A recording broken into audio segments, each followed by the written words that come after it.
I watch a whole bunch of shit. It's called like one is Nature is Metal. Oh I love that page. That's a sick page, bro.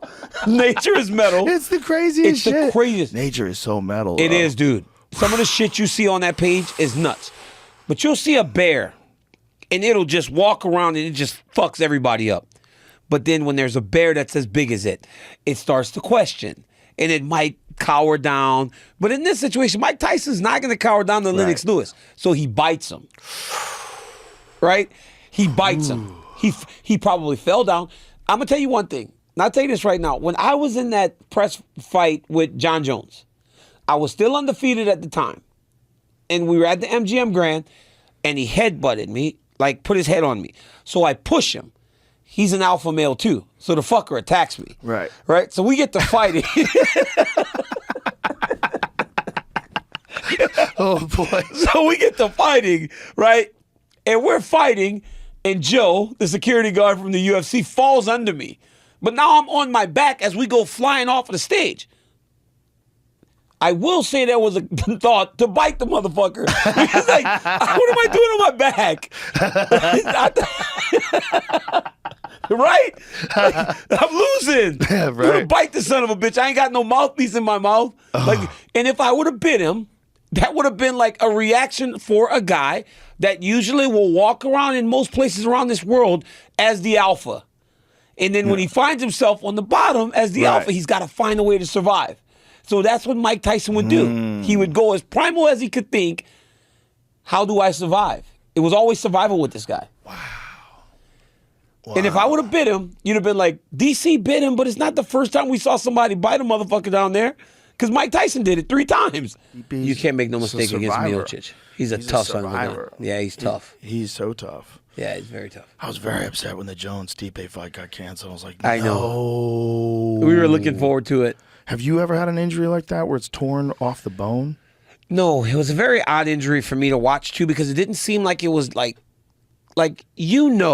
grappling, wrestling, we get extended a lot, right? Like, so when you're going and you're doing your jiu-jitsu and you and I are going and you take, and you're in half guard, right? Every time I go to get up, I build to my elbow, I get to my underhook, I'll take a single leg. You'll sprawl because you got to take your leg away from me. When I'm up on my elbow and I get to my half guard and I'm on the butt here, I will always go to a single because I'm a wrestler. You will sprawl and then try to go back behind me. My arm gets extended every time. And that's kind of what happened with Jones. It's like he was in an underhook and the guy sprawled a little bit and then his arm came away from his body and it ripped. And it's unfortunate, but... Do you think that... I know John has been doing a lot of heavy lifting. Yep. To get up to heavyweight. That and the extra weight, right? Yeah. He's carrying all that extra weight. He's lifting all that weight. And it's like, you got to develop muscle, but it's got to be usable muscle. You can't just be big. Well, the other thing is if you're not doing anything, like if you're not taking anything, then your recovery from like really heavy power lifts is kind of significant. Didn't he lift like 600 pounds or something? Oh my God, he's strong as fuck. He's strong as fuck. He looks very big now. Like, he looks like a heavyweight. But I just wonder, how much weightlifting do you have to do to maintain that frame? Yeah. You know? Well, he was strong. He was always When we strong. fought, he was strong. Like, he was strong. Leverage. Great with his leverage. Dude, the way he was able to manipulate positions, because I thought, without a shadow of a doubt, that I would take him down at will. But it's hard. Even if you get a takedown, it's hard against the best guys. I picked Stipe up. I threw him down. Held him down for the whole first round. And then he got up because we got to start again. So now I got to start that process all over again. And that's why Khabib Nurmagomedov was so special. Because it didn't matter how many times he had to restart the process. He went right back to doing that with his opponent, knowing that he was going to throw you to the ground. So when you're fighting guys like Jones, he's so tall, he's so rangy, and he just understood fighting. The guy just understands fighting. And it makes him hard to deal with. And then, Joe, when you get in a clinch with this dude, he's so tall that it's almost like you're holding him up if you're the shorter fighter. He's like draping over the top of you. And that is what fatigues you. Because when I'm clinching, you know, I fought there a ton. Like, just in the clinch, punch, punch, punch.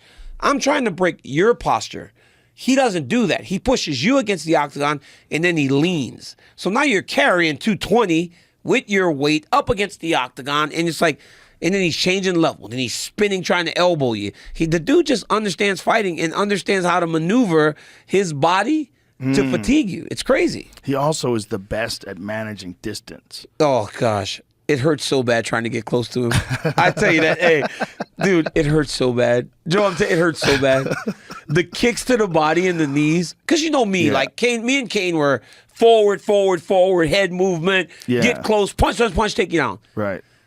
But with him, he was a southpaw, so his lead leg was right there, so I wanted to grab a single leg. But this dude would be stepping back, kneeing me. And then I would be like, okay, so I need to stop going forward. So now I'm at range, and he blasts body kick, and then body kick. So now you're like, shit, I'm not going to stay on the end of these body kicks because they hurt. So then you get close, and he knees you. So it's like you're landing, and I'm hitting him. But he's hitting me with things that may not be as big, like my hand, overhand, right, looks big. But that knee just goes boom, right in the rib every time. Boom, right in the rib. And then every now and again, they catch you right in the middle. That shit hurts bad, man. I don't even know how the hell I was going through all that in that octagon. Because now, it hurts. It hurts. Alex Pereira kicked my leg. I was like, this shit hurts.